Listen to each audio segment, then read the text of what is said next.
हर हर महादेव शिव शंभु हे बाबा कैलाशपति। हर हर महादेव शिव शंभु हे बाबा कैलाशपति।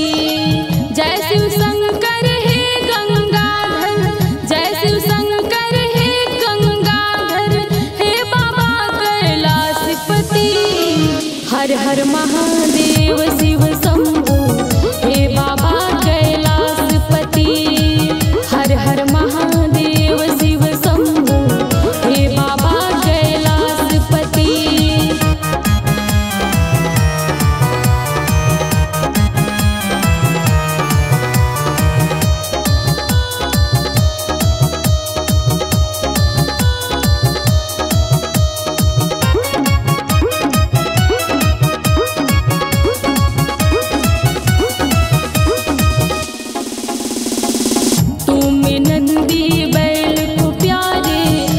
पशुपति कल्याणी हो, तुम नंदी बैल को प्यारे, तुम पशुपति कल्याणी हो।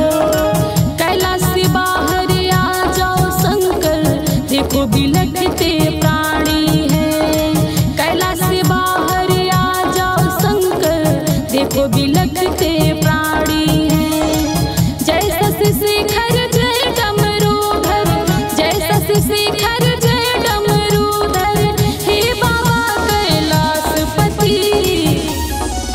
हर हर महादेव शिव शंभु हे बाबा कैलाशपति। हर हर महादेव शिव शंभु हे बाबा कैलाशपति।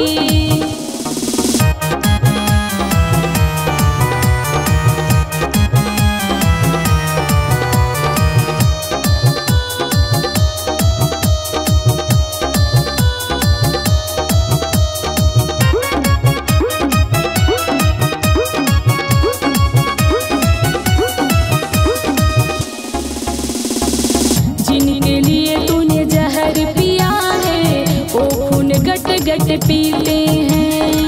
जिनके लिए तूने जहर पिया है वो खून गट गट पीते हैं। इंसान खुद को कहने वाले असुर जैसे जीते हैं। इंसान खुद को कहने वाले असुर